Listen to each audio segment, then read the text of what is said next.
Hi everyone! Ito, nagluluto ako ngayon ng pansit canton. Pero alam niyo bang ginawa ko? Ini-enhance ko siya. Nilagyan ko yan ng konting meat. Yung para sa samgyup. Yun ang nilagay ko.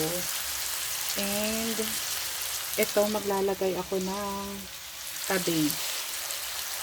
Tapos tinanggal ko yung ano to pansit canton ko na nabili ko tapos walang kumakain dito sa bahay. So ang ginawa ko, tinanggal ko yung MSG.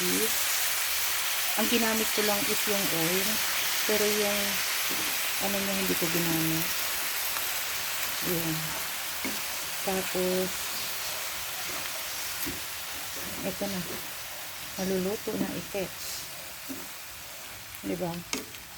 Ganun ginagawa ko. Pinriko ko na yung canton. Nilaga ko na to ng half cook lang. Tapos ito ihalo na natin siya. Tapos nilagyan ko lang siya ng light sauce. Light soy sauce. Ayan. Luto na ito. Pwede na to kainin. So, ganyan ako guys. Yung pagka may mga pagkain dito sa bahay na may mga preservatives, tapos hindi naman kami fan ng mga preservatives, iwas talaga kami sa ganyan, ay ini-enhance ko siya. Ginagawa ko, tanggalin ko yung yung mga sauce niya and gagawa ako ng sarili ko. So ito, luto na ito. O diba? Kaaya-aya na siya at hindi na nakakatakot kainin. So may instant pansit na tayo. O diba? Yung pansit canton yan na ginawa kong, ayan yun o, pansit canton.